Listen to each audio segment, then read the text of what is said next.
بسم اللہ الرحمن الرحیم۔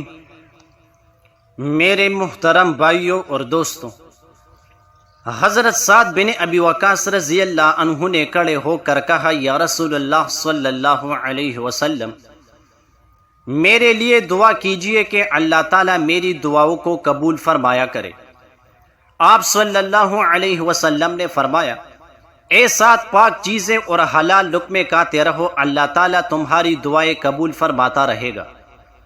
قسم ہے اس رب کی جس کے قبضے میں نبی کریم علیہ السلام کی جان ہے، حرام لقمہ جو انسان اپنے پیٹ میں ڈالتا ہے، اس کی شومی کی وجہ سے 40 دن تک اس کی عبادت قبول نہیں ہوتی۔ جو گوشت پوست حرام سے پلا وہ جہنمی ہے۔ مانگے روٹی اور ملے 40,000 دینار۔ منقول ہے کہ ایک دفعہ حضرت ابراہیم بن ادہم رحمہ اللہ کو بھوک لگی تو انہوں نے ایک شخص کو ایک چیز دی جو اس کے پاس موجود تھی، اور اس سے کہا اس کو گروی رکھ کر کھانے کا انتظام کرو۔ جب وہ شخص وہ چیز لے کر وہاں سے نکلا تو اچانک اس کو ایک شخص ملا جو ایک خچر کے ساتھ چلا آ رہا تھا۔ اس خچر پر 40,000 دینار لدے ہوئے تھے۔ اس نے اس شخص سے حضرت ابراہیم بن ادہم رحمہ اللہ کے بارے میں پوچھا اور کہا کہ یہ 40,000 دینار حضرت ابراہیم بن ادہم رحمہ اللہ کی میراث ہے، جو ان تک ان کے والد کے مال سے پہنچی ہے۔ میں ان کا غلام ہوں، میراث کا یہ مال میں ان کی خدمت میں لایا ہوں۔ اس کے بعد وہ شخص حضرت ابراہیم بن ادہم رحمہ اللہ کے پاس پہنچا اور 40,000 دینار ان کے حوالے کیے۔ حضرت ابراہیم بن ادہم رحمہ اللہ نے کہا، اگر تم سچ کہتے ہو کہ تم میرے ہی غلام ہو اور یہ مال بھی میرا ہی ہے، تو میں تمہیں اللہ کی خوشنودی کے لیے آزاد کرتا ہوں اور 40,000 دینار بھی تمہیں بخشتا ہوں۔ بس اب تم میرے پاس سے چلے جاؤ۔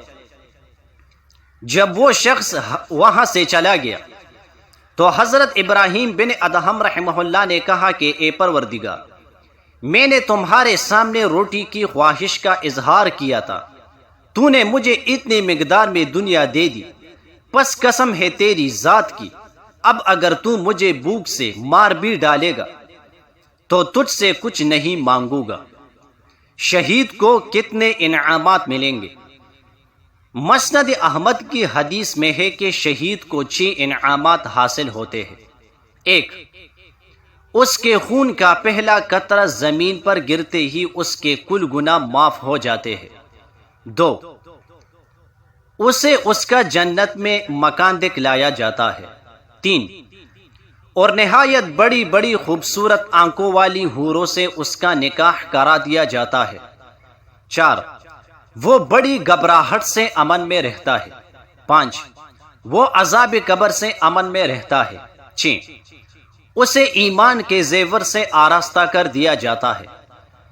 ایک اور حدیث میں یہ بھی ہے کہ اس کے سر پر وقار کا تاج رکھا جاتا ہے، جس میں ایک یاقوت تمام دنیا اور اس کی تمام چیزوں سے گران بہا ہے۔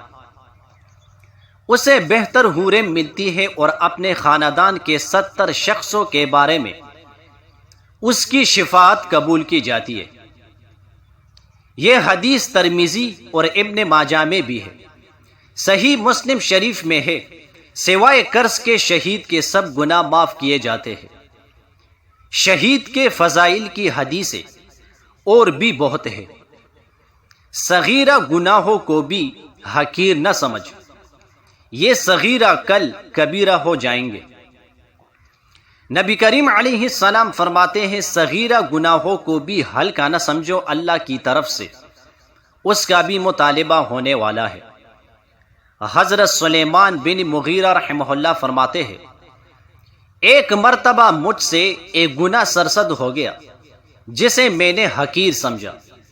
رات کو خواب میں دیکھتا ہوں کہ ایک دیکھنے والا آیا اور مجھ سے کہہ رہا ہے کہ اے سلیمان، صغیرہ گناہوں کو بھی حقیر اور ناچیز نہ سمجھ، یہ صغیرہ کل کبیرہ ہو جائیں گے۔ اگرچہ گناہ چھوٹے چھوٹے ہو اور انہیں کیے ہوئے بھی عرصہ گزر چکا ہو، اللہ کے پاس وہ صاف صاف لکھے ہوئے موجود ہے۔ بدی سے اپنے نفس کو روکے رکھ، اور ایسا نہ ہو جائے کہ مشکل سے نیکی کی طرف آئے، بلکہ اونچا دامن کر کے بھلائی کی طرف لپک۔ جب کوئی شخص سچے دل سے اللہ سے محبت کرتا ہے تو اس کا دل اڑنے لگتا ہے، اور اسے اللہ کی طرف سے غور و فکر کی عادت الہام کی جاتی ہے۔ اپنے رب سے ہدایت طلب کر اور نرمی اور ملائمت کر، ہدایت اور نصرت کرنے والا رب تجھے کافی ہوگا۔ جزاک اللہ۔